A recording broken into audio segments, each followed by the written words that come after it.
Ladies and gentlemen, welcome back to another Bedrock Edition episode on this channel, and today we're going to be doing a let's play of a random world that I'm creating, and it is called It Is What It Is, and that is basically a metaphor of anything can happen in this world.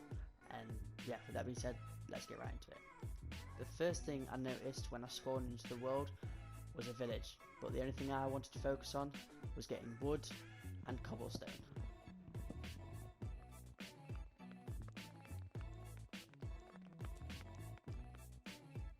After getting all that cobblestone, I could finally get rid of that trash ass pickaxe and create another one and collect resources such as coal.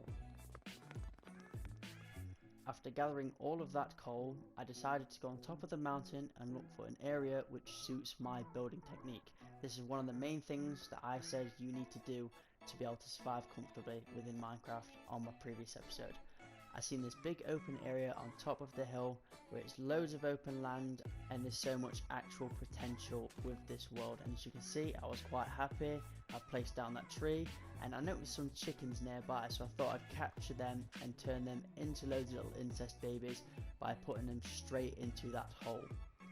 After I put the chickens into there, I decided to place down a crafting table and a chest to be able to make myself get comfortable and to make sure I don't lose all of my items if I die. I decided to make my way to the village that you seen earlier on, and I decided to kill these sheep to be able to get wool to create a bed, and I collected these flowers for dye for the beds. But then I remembered that there was beds at the village, so that was completely useless for me to do.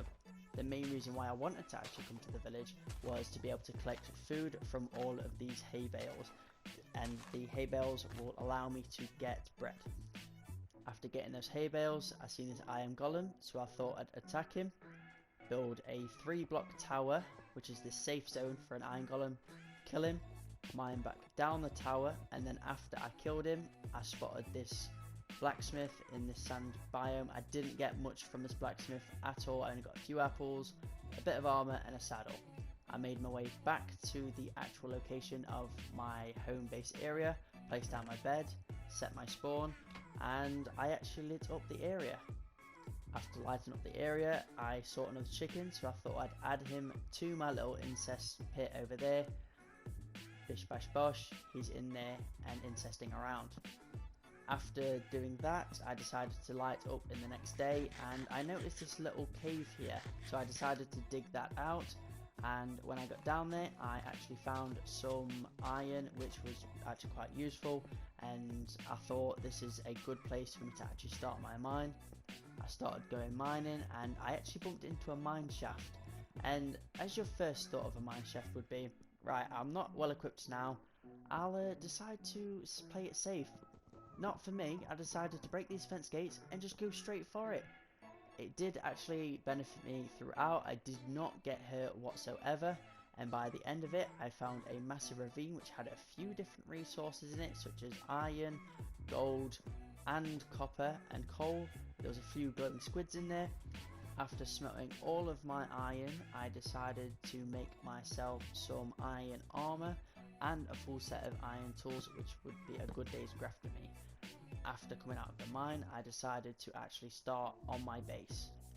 I planted my 4 pillars down and then started up the walls by building them all the way across, meeting the pillars and making sure the walls are 4 high so no mobs can get in.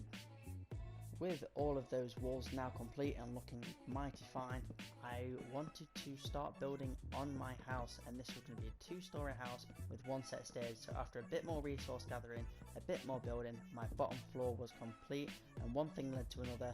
My top floor just appeared out of nowhere.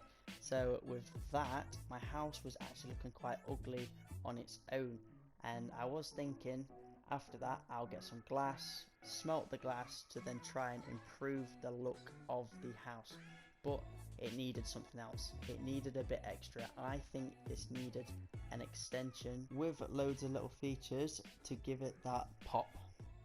After a lot of thought, I decided to then build a layout, go on top of my balcony and actually think that that looks like the perfect length and width. I then built some pillars, and in between the middle pillars I put some fences down, and then in between every other gap I then built some wooden planks, and you've got to admit that looks 10 times better. And with the glass I turned them into white panes.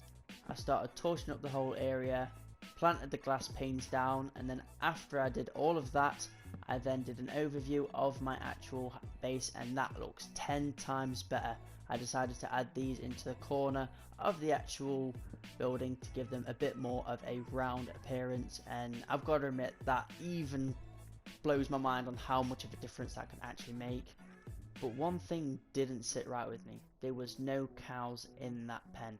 So I thought, you know what, I'll go out, find some cows. It took me 20 minutes to find this one cow outside of my base that just happened to spawn there after I was gone for a while. I stuck the cow in there and then decided that those chickens need more incest babies. So I added 3 more chickens into that hole. That's 1, that's 2, and there is a 3rd. After that I decided to go strip mining to see if I can find some valuable resources, and I found nothing. So with all the cobblestone I mined, I decided to finish off the house. After filling in the roof, I decided to make this area a chest area. So what I did was I dug out the far ends 2 wide, dug them down, 2 down, actually made the floor really snazzy, and then started to put some chests in there. During this though, I had a actual wandering trader, so I knew what that meant. It was a chance for me to get leads, so I slaughtered him and both of his llamas, and I ran away with the leads. But then I realised that the chickens had a very small hole, so I decided to quadruple their size of their hole by only making it 4, and listen to their flippy floppy feet as they get trapped, and they are now one incest farm instead of an incest hole, so they had an upgrade. I then planted all of my chests. After a little bit of organisation, my inventory looked 10 times better. Everything was organised, everything looked really nice and fancy. I decided to then build a path to link my main house to the tree, to the barn, to the chest area, and then back to the mine, which would help me actually navigate my way there, even though it won't, but that's what the path is intended for. I decided to make my way out and just do a bit of adventuring after I built that path, and I came across a sand temple. This sand temple gave me a few different things, but nothing too special apart from a golden apple and 2 enchanted books, and one of those enchanted books has Fortune 2 on it, so I'm already up in the game. On my way back I captured these 2 cows. Her name's Dairy, as she'll only be used for milk, and that other cow can be used to create more incest babies. Ladies and gentlemen, that will be the end of this episode. If you did enjoy it, please be sure to let me know down in the comment section, or just generally hit that like button. And yeah, with that being said, I hope you have a lovely day, and Dairy has something to say to you.